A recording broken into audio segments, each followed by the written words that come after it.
The caste system within social media is so real. Like, you either have a blue check or you do not.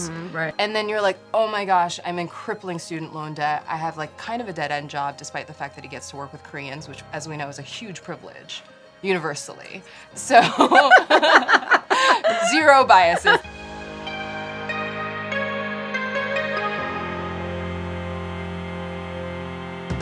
Hey guys, it's Kara Price from Belletrist. And it's Ebony Liddell from Epic Reads, and welcome to another episode of Why Not YA, where we interview some of our top favorite YA powerhouse authors.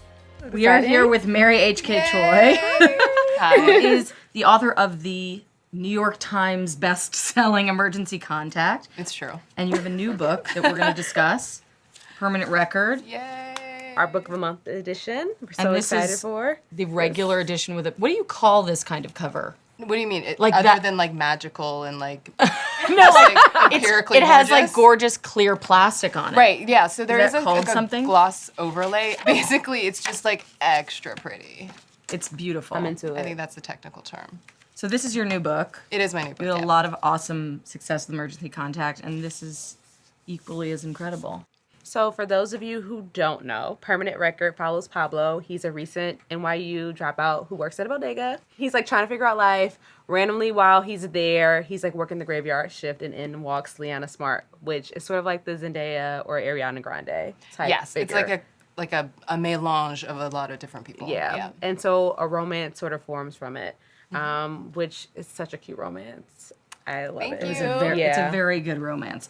One of the main themes in the book is financial privilege. If you can talk about sort of financial privilege as it pertains to the book. And Sure. I mean, that's the thing. It's like it is a contemporary romance, but I think it would be like really disingenuous to talk about like a regular ass New York dude who falls in love with this like enormous like pop juggernaut slash celebrity industrial complex unto herself without talking about class issues. Yeah, I right. mean, like the caste system within social media is so real. Like, you either have a blue check or you do not.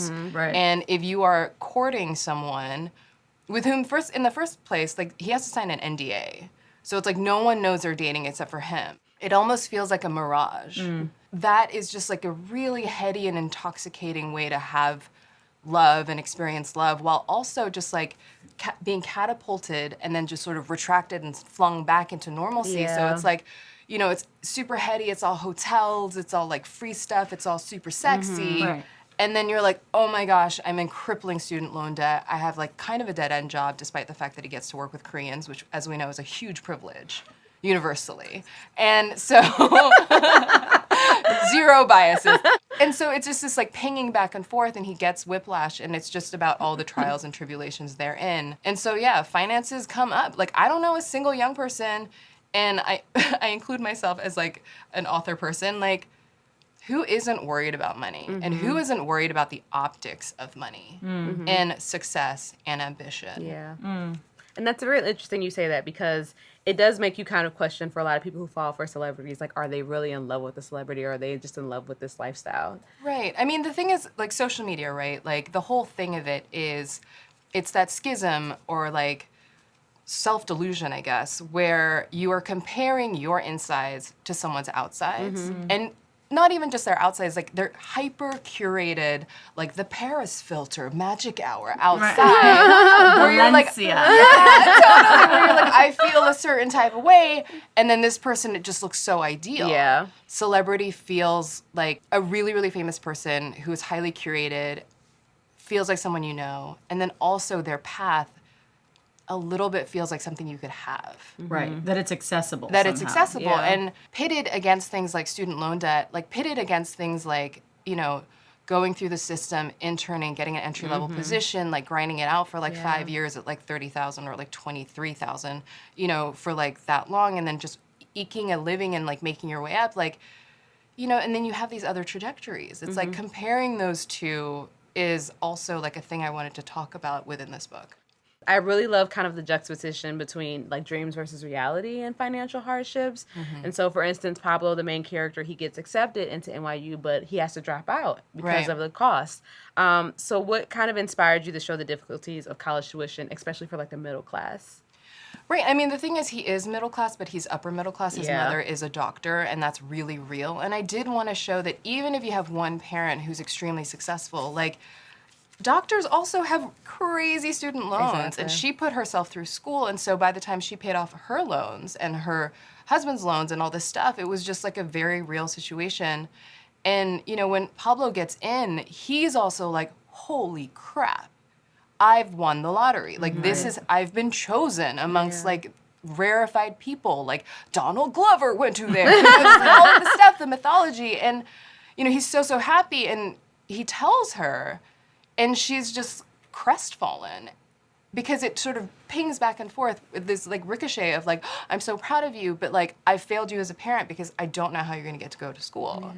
And so, you know, don't go chasing waterfalls sometimes. No, I'm kidding. Like, no, so, like, that, too, I really wanted to explore. And, you know, there's a lot of shame in that. And, like, the two of them, Pablo and his mother, like, they just, all the things that go unsaid between the two of them as it relates to this, where, like, the story Pablo's telling himself is that they're indifferent to his success and that they don't support him.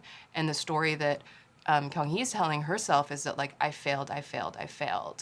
And both of them are like, I can't even look at you. You know what I mean? Because they can't. Like, she had enough, like, she had a cushion for him. She had some money for him, but she's sort of like, it's not enough. Like, She's what like, do I do have now? like 1.3 years of NYU for you. And so, you know, and, Oh, sorry, I didn't mean to. No, not at all. No, I was just going to say, which is, my mom always used to say this thing when we were growing up, which is like levels of the game, right? Where, damn, your mom sounds hardcore. well, she basically was like, look, you can be rich in certain places and not rich in other scenarios, because even if you have money, even if you have a job that pays you well within a system, the amount of money that you actually have to do the things that some people are doing is not there. And so you feel like, am I privileged? Like, Right. and it brings up this thing of privilege, right? Like, what is privilege when you have the Jeff Bezoses of the world and the, you know, I mean, we're at, you know, but you know, like, of this sort of founder's wealth that we've gotten very used to. Well, right. I mean, so you take the Maslow's hierarchy of need, right? And on the base level, it's just like, you know, like shelter, like food, things like this. And then at the top, it's actualization and whatever. But